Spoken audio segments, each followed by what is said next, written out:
शुरुआत करते हैं न्यूज 50 की। बीएसपी नेता मुनव्वर हसन और उनके परिवार की हत्या मामले की जांच के लिए दिल्ली पुलिस मेरठ के दौराला पहुंची। पत्नी और 2 बेटियों के शव की तलाश होगी। पुलिस ने मुनव्वर हसन के 2 बेटों के कंकाल बुराड़ी से खुदाई में बरामद किए। आरोपी बंटी की निशानदेही पर हुई बरामदगी। मुनव्वर हसन और बंटी दिल्ली में प्रॉपर्टी का काम करते थे। बंटी पर मुनव्वर की संपत्ति के लिए हत्या कराने का आरोप। दिल्ली के चांदनी चौक पर कपड़े की दुकान में भीषण आग लगी। इलाके में आम आदमी पार्टी के विधायक अलका लांबा के पहुंचने पर लोगों ने विरोध जताया। लोगों का अलका लांबा पर फायर ब्रिगेड की कार्रवाई में रुकावट डालने का आरोप। अलका लांबा दमकल की गाड़ी के ऊपर बैठी दिखी। ईडी ने दिल्ली से मीसा भारती के सीए राजेश अग्रवाल को गिरफ्तार किया। पटियाला कोर्ट में पेश किया जाएगा। ब्रिटेन के मैनचेस्टर एरिना में आतंकी हमला धमाके में 22 लोगों की मौत, 50 से ज्यादा घायल, आतंकी भी मारा गया। मैनचेस्टर एरिना में अमेरिकी सिंगर एरियाना ग्रैंड के कंसर्ट के बाद धमाका हुआ। हमले के वक्त करीब 20,000 लोग मौजूद थे। धमाके के बाद इलाका खाली कराया गया। मैनचेस्टर विक्टोरिया स्टेशन बंद। पुलिस ने लोगों को एरिना की तरफ न जाने को कहा। धमाके के बाद मची अफरा तफरी का वीडियो सामने आया। ग्रेटर मैनचेस्टर के 6 अस्पतालों में घायल भर्ती। मैनचेस्टर हमले में सिंगर एरियाना ग्रैंड सुरक्षित हैं। ट्वीट किया, लिखा, दुख जताने के लिए मेरे पास शब्द नहीं। सोशल मीडिया पर एक आतंकी का वीडियो वायरल। वीडियो में आतंकी कह रहा है, अल्लाह के नाम पर यह हमारी शुरुआत है। बात पूरी करने के बाद अल्लाहू अकबर कहता भी सुनाई दे रहा है। हमले के बाद सोशल मीडिया पर आईएसआई समर्थकों का जश्न। फिलहाल किसी भी आतंकी संगठन ने जिम्मेदारी नहीं ली।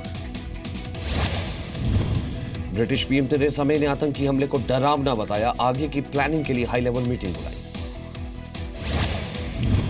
ब्रिटेन में 2005 के बाद सबसे बड़ा हमला। प्रधानमंत्री थेरेसा मे ने अपना चुनाव प्रचार रोका। मैनचेस्टर अटैक के बाद न्यूयॉर्क में भी सुरक्षा बढ़ाई गई। इजरायल दौरे पर गए राष्ट्रपति ट्रंप को हमले की पूरी जानकारी दी गई। प्रधानमंत्री नरेंद्र मोदी ने हमले पर दुख जताया। मृतकों के परिवार वालों और घायलों के प्रति संवेदना जताई। राष्ट्रपति प्रणब मुखर्जी ने भी ट्वीट करके दुख जताया, लिखा, मुश्किल वक्त में भारत ब्रिटेन के साथ है। राजीव गांधी की हत्या पर एलटीटीई के पूर्व कमांडर का बड़ा खुलासा। कुमारन पद्मनाभन के मुताबिक इंदिरा गांधी ने ही लिट्टे को पाला पोसा। कुमारा पद्मनाभन का दावा, इंदिरा गांधी ने रॉ से लिट्टे को सपोर्ट करने के लिए कहा था। भारत सरकार लिट्टे पर अपना नियंत्रण रखना चाहती थी। जी मीडिया से खास बातचीत में कुमारन पद्मनाभन का खुलासा, कहा, प्रभाकरन भारत और श्रीलंका की शांति समझौते से नाराज था। 2009 में लिट्टे का खात्मा होने के बाद मलेशिया से पकड़ा गया था। कुमारन को प्रभाकरन का दायां हाथ माना जाता था। जम्मू कश्मीर के नौगांव में कल मारे गए आतंकियों के पास से मिले बड़ी संख्या में हथियार, खाने पीने का सामान भी मिला। अमरनाथ यात्रा पर मंडराया आतंकी खतरा। गृह मंत्रालय में दोपहर 3 बजे हाई लेवल मीटिंग। सुरक्षा एजेंसियों के बड़े अधिकारी और जम्मू कश्मीर के डीजीपी भी मौजूद रहे। पीएम मोदी के गुजरात दौरे का दूसरा दिन। गांधीनगर में 42वीं अफ्रीकन डेवलपमेंट बैंक की सालाना बैठक का उद्घाटन। पीएम मोदी ने कहा, वक्त के साथ अफ्रीकी देशों के साथ हमारे संबंध मजबूत हो रहे हैं। भारत की विदेश आर्थिक नीति के तहत अफ्रीका सबसे ऊपर। वित्त मंत्री अरुण जेटली ने भी अफ्रीका डेवलपमेंट बैंक के सालाना उत्सव में पहुंचे। कहा, 21वीं सदी एशिया और अफ्रीका की सदी होगी। सहारनपुर दौरे पर जाने से पहले बीएसपी सुप्रीमो मायावती ने बीजेपी पर हमला किया। कहा, सहारनपुर हिंसा के लिए बीजेपी जिम्मेदार है। यूपी के मुरादाबाद के पर्वतारोही रवि कुमार की मौत। माउंट एवरेस्ट की चोटी से वापस लौटते वक्त हादसा हुआ। यूपी के बागपत में दबंगों का पीड़ित परिवार पर जानलेवा हमला। 3 लोग बुरे तरीके से घायल। हंगामे के बाद पुलिस ने 3 आरोपियों को गिरफ्तार किया। यूपी के चंदौली में फूड एंड ड्रग अधिकारी का कोल्ड ड्रिंक के गोदाम में छापेमारी। हजारों लीटर एक्सपायरी डेट वाली कोल्ड ड्रिंक मिली। गाजीपुर में एक पेट्रोल पंप में आग का सीसीटीवी फुटेज सामने आया। 20 मई को पंप में आग लगी थी।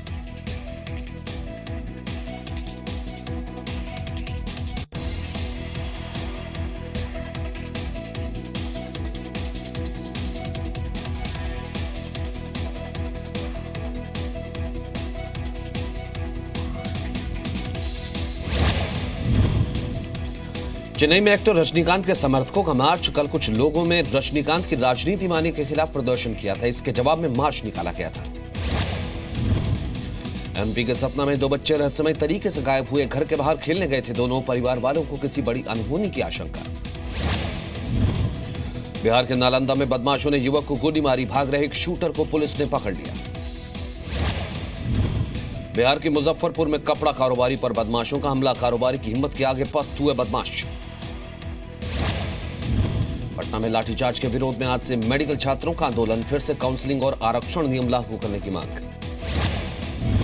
एमपी के मुरैना में जहरीली शराब से 5 लोगों की मौत। शादी समारोह के दौरान बांटी गई थी शराब। छत्तीसगढ़ में भीषण गर्मी से लोगों का हाल बुरा। बिलासपुर में पारा 49 के पार। उत्तराखंड में भारी बारिश की चेतावनी। मौसम विभाग का चमोली, उत्तरकाशी, रुद्रप्रयाग, नैनीताल और पिथौरागढ़ में अगले 24 घंटे में बारिश का अलर्ट। वैष्णो देवी जाने वाले श्रद्धालुओं के लिए खुशखबरी। 1 जून से कटरा तक जाएगी इंदौर जम्मू मालवा एक्सप्रेस। शिमला में स्कूली छात्र छात्राओं ने नशे के खिलाफ जागरूकता रैली निकाली। 400 छात्रों सहित हजारों लोग शामिल हुए। थाईलैंड की राजधानी बैंकॉक में एक आर्मी अस्पताल में धमाका। 25 से ज्यादा लोग जख्मी। वेनेजुएला की राजधानी कैराकस में लूटपाट और आगजनी। एक व्यक्ति को आग में जिंदा जलाया। अमेरिका के हवाई आइलैंड में किलोवा ज्वालामुखी फिर सक्रिय हुआ। एक फोटोग्राफर ने कैमरे में रिकॉर्ड की तस्वीरें। चीन के हेबई प्रांत में तूफान के बाद भारी बारिश। बाढ़ जैसे हालात में फंसी कई गाड़ियां। सड़क यातायात प्रभावित। आईपीएल में शानदार जीत के बाद मुंबई इंडियंस का जश्न। समारोह में सचिन, अमिताभ बच्चन समेत कई हस्तियां शामिल हुई। सिद्धिविनायक मंदिर पहुंचे सचिन तेंदुलकर। शुक्रवार को रिलीज हो रही है सचिन अ बिलियन ड्रीम्स।